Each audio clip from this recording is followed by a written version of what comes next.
ఈ రోజుల్లో smart phone లేని వ్యక్తి కనిపించడం చాలా అరుదు. ఉదయం నిద్ర లేచిన దగ్గర నుంచి రాత్రి పడుకునే వరకు ప్రతి పని మొబైల్ ద్వారానే జరుగుతోంది. Phone calls, online banking, UPI చెల్లింపులు, సోషల్ మీడియా, ఆఫీస్ పనులు, వ్యక్తిగత ఫోటోలు, ముఖ్యమైన పత్రాలు, ఇలా మన జీవితంలోని దాదాపు ప్రతి సమాచారం ఇప్పుడు ఒకే ఫోన్లో ఉంటుంది. అయితే ఇంత విలువైన సమాచారాన్ని మనమే తెలియకుండానే ప్రమాదంలోకి నెడుతున్నామనే విషయం చాలా మందికి తెలియదు.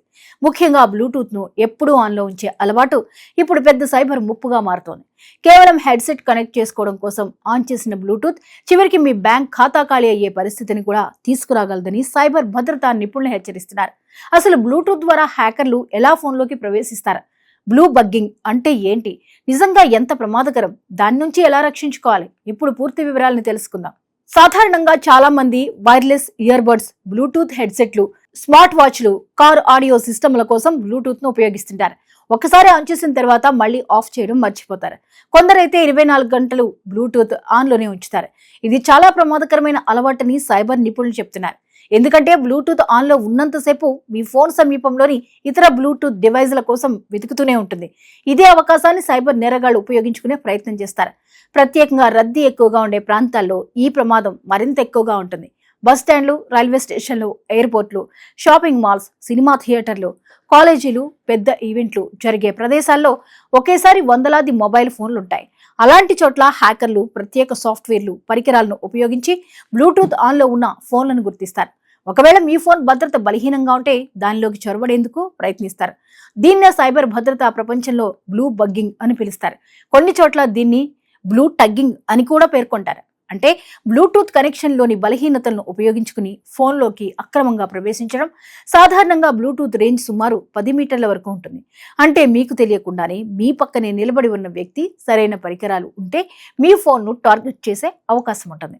అయితే ఇది ప్రతి ఫోన్లో సులభంగా సాధ్యమవుతుందనేది నిజం కాదు. సాధారణంగా పాత సాఫ్ట్వేర్ ఉన్న ఫోన్లు, భద్రతా లోపాలు ఉన్న పరికరాలు, అలాగే వినియోగదారు పొరపాట్ల వల్ల ఇలాంటి దాడులు అవకాశం ఎక్కువగా ఉంటుంది. ఒక్కసారి హ్యాకర్ మీ ఫోన్లోకి ప్రవేశిస్తే జరిగే నష్టం చాలా తీవ్రంగా ఉండొచ్చు. మీ గ్యాలరీలోని వ్యక్తిగత ఫోటోలు, వీడియోలు, డాక్యుమెంట్లు కాపీ చేసుకోవచ్చు. ఫోన్లో సేవ్ చేసిన కాంటాక్ట్ నెంబర్లను దొంగిలించవచ్చు. మీ మెసేజ్లను చదివే ప్రయత్నం చేయొచ్చు. కొన్ని సందర్భాల్లో మీ ఫోన్కు వచ్చే ఓటీపీ మెసేజ్లను కూడా యాక్సెస్ చేసే అవకాశం ఏర్పడితే ఆన్లైన్ బ్యాంకింగ్ లావాదేవీలకు ముప్పు ఏర్పడుతుంది. దీంతో బ్యాంక్ ఖాతాలోని డబ్బు కూడా ప్రమాదంలో పడే అవకాశం ఉందని నిపుణులు హెచ్చరిస్తున్నారు. అంతేకాదు కొన్ని అధునాతన దాడుల్లో హ్యాకర్లు ఫోన్లో స్పైవేర్ ను ఇన్స్టాల్ చేయడానికి కూడా ప్రయత్నిస్తారు. స్పైవేర్ అంటే మీకు తెలియకుండా మీ ఫోన్ కార్యకలాపాలను గమనించే హానికరమైన సాఫ్ట్వేర్. దాని ద్వారా మీరు ఎవరితో మాట్లాడుతున్నారు, ఏ యాప్ను ఉపయోగిస్తున్నారు, ఏ వెబ్సైట్లు చూస్తున్నారు, ఎక్కడికి వెళ్తున్నారు వంటి వివరాలను కూడా సేకరించే అవకాశం ఉంటుంది. కొన్ని సందర్భాల్లో మైక్రోఫోన్, కెమెరాను కూడా దుర్వినియోగం చేసే ప్రయత్నాలు జరగవచ్చు. బ్లూటూత్ ఎప్పుడూ ఆన్లో ఉండడం వల్ల కేవలం సైబర్ భద్రతా సమస్యలే కాదు, ఫోన్ పనితీరుపై కూడా ప్రభావం పడుతుంది. బ్యాక్గ్రౌండ్లో నిరంతరం కొత్త డివైజ్ల కోసం వెతుకుతుండడంతో బ్యాటరీ వేగంగా ఖాళీ అవుతుంది. ప్రాసెసర్పై అదనపు భారం పడుతుంది. ఫోన్ వేడెక్కే అవకాశం పెరుగుతుంది. దీర్ఘకాలంలో బ్యాటరీ ఆరోగ్యం పైన ప్రభావం పడొచ్చని నిపుణులు చెబుతున్నారు. అయితే బ్లూటూత్ అంటే పూర్తిగా ప్రమాదకరమని భావించాల్సిన అవసరం లేదు. ఆధునిక స్మార్ట్ ఫోన్లలో భద్రతా సమస్యలు చాలా మెరుగయ్యాయి.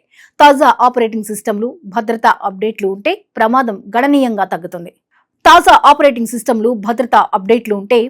గణనీయంగా తగ్గుతుంది. కానీ వినియోగదారు నిర్లక్ష్యం వల్లే చాలా సమస్యలు వస్తుంటాయి. అందుకే కొన్ని జాగ్రత్తలు తప్పనిసరిగా పాటించాలి. మొదటిగా, అవసరం లేనప్పుడు బ్లూటూత్ ని వెంటనే ఆఫ్ చేయాలి. ఇయర్ బడ్స్, స్మార్ట్ వాచ్ లేదా ఇతర పరికరంతో పని పూర్తయిన తర్వాత బ్లూటూత్ ను ఆన్లో ఉంచకూడదు.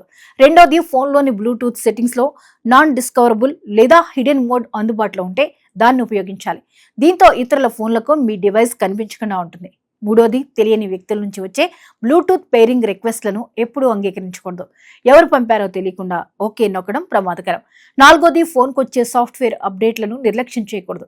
ఎందుకంటే వాటిలో భద్రతా లోపాలను సరిచేసే ప్యాచ్లు ఉంటాయి. ఐదోది, పబ్లిక్ ప్రదేశాల్లో అవసరం లేకపోతే బ్లూటూత్ తో పాటు పబ్లిక్ వైఫైలను కూడా ఉపయోగించుకోకపోవడమే మంచిది. ఒకవేళ తప్పనిసరిగా ఉపయోగించాల్సి వస్తే సున్నితమైన బ్యాంకింగ్ లావాదేవీలు, ముఖ్యమైన వ్యక్తిగత పనులు చేయకుండా ఉండడం సురక్షితం. చివరగా గుర్తుంచుకోవాల్సిన విషయం ఒకటే, నేటి కాలంలో మొబైల్ ఫోన్ అంటే కేవలం మాట్లాడుకునే పరికరం కాదు. అది మన వ్యక్తిగత సమాచారం, బ్యాంక్ వివరాలు, కుటుంబ ఫోటోలు, ఉద్యోగ సమాచారం, ఆర్థిక లావాదేవీలు అన్ని భద్రపరిచే డిజిటల్ లాకర్. అలాంటి ఫోన్ భద్రతను కాపాడుకోవడం పూర్తిగా మన చేతుల్లోనే ఉంటుంది. చిన్న అలవాటు మార్చుకుంటే పెద్ద నష్టాన్ని తప్పించుకోవచ్చు. కాబట్టి ఇకపై అవసరం లేనప్పుడు బ్లూటూత్ ని ఆఫ్ చేయడం అలవాటు చేసుకుంటే మీ డేటా మాత్రమే కాదు మీ డబ్బు కూడా మరింత సురక్షితంగా ఉంటుంది.